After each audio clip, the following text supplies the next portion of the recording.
אנחנו מתראים פה. כיום אנו רוצים להכריז על זהותנו, הן בפני בני העדה והן בפני החברה הישראלית והעולם כולו. איננו ערבים, איננו פלסטינים, אנו ישראלים, אזרחי המדינה הזאת. זה יותר משנתיים, האב גבריאל נדאף, האב הרוחני של הקהילה היוונית אורתודוקסית ביפיע נצרת, לא מביט אחורה. נוסף אל צאן מרעיתו בכנסייה, הוא הקים פורום נוצרי חדש, יש האומרים פורום מהפכני, ששם לו לנגד עיניו מטרה אחת. אנחנו רוצים שהצעירים שלנו הנוצרים יתגייסו לכל היחידות, שישתלבו בכל היחידות, יכירו שם את היהודים, את האחרים. אתמול היה הכינוס השנתי של פורום גיוס העדה הנוצרית בישראל, והאב נדאף היה שמח בחלקו. עד לפני שנתיים היה מצליח בקושי להביא 10 אנשים למפגש שכזה. היום היה האולם גדוש מפה אל פה. אתה גאה בעצמך? אני מאמין במה שאני עושה. אני מאמין.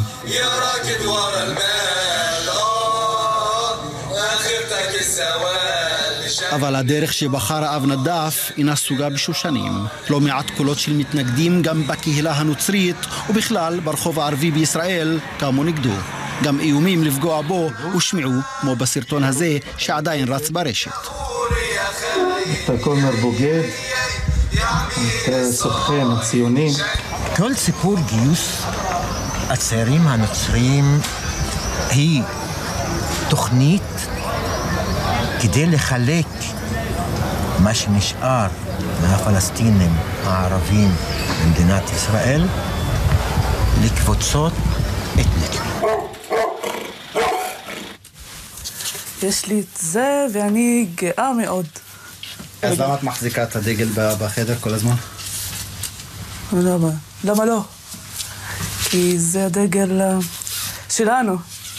את ג'ניפר כל הדיבורים על מדיניות הפרד ומשול לא מעניינים. כל האנרגיות שלה בימים אלה ממוקדות בספטמבר הקרוב. אני הולכת לחיל האוויר. חיל האוויר? כן. כשאת מדמיינת את עצמך על מדים. אוף, גאה בזה מאוד. אני רוצה שכל העולם יודע שאני בצבא. אני בירכתי את הגיוס שלה והייתי אצלה בבית. כן, כל הכבוד לג'ניפר. בשונה מג'ניפר, ערין שעבי, בעצם סרן ערין שעבי, נמצאת עמוק בתוך השירות שלה. איך מרגישים עם המדים? גאווה, הכי כיף. יש חברות, חברים שניתקו קשר? כן. בגלל כן, ברור שכן. תקשיב, בהתחלה היה ממש קשה לי, ממש כאילו, אבל אני למדתי שזה הדבר שאני מאמינה בו. אני מאמינה במה שאני עושה ב100%.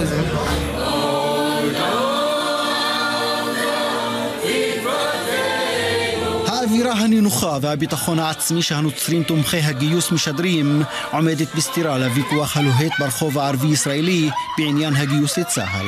התביעה הישראלית להכרה פלסטינית בישראל כמדינת העם היהודי רק מחדדת את הוויכוח. אני אזרח מדינת ישראל, אני מכיר מדינת ישראל. לא טכנית. ישראלי, הבעיה היא ההגדרה של מי זה ישראלי. שיגדירו מי זה יהודי קודם. אני אשאל אותך, האם העם היהודי מגדיר את עצמו כעם ישראלי? העם היהודי מוגדר כעם יהודי. זה קרה ב3 לפנות בוקר בכפר הנוצרי גוש חלב שסמוך לצפת. גם פעולות תג מחיר לא עושות טוב לפורום גיוס העדה הנוצרית. כאן רואים כתובת שרוססה בגוש חלב, כפר עם רוב נוצרי מרוני שתומך ברובו בגיוס לצה"ל. תג מחיר או לא תג מחיר, אני אגיד לך משהו.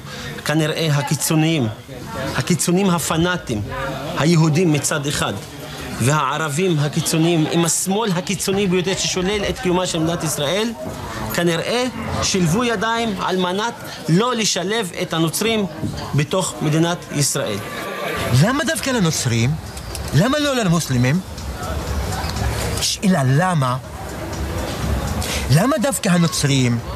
הם צריכים אותנו כדי לחסות את התחת של הפוליטיקה, של מדינת ישראל נגד הערבים בכלל. אתה מואשם בבגידה, למעשה. מי אני בוגד? את מי?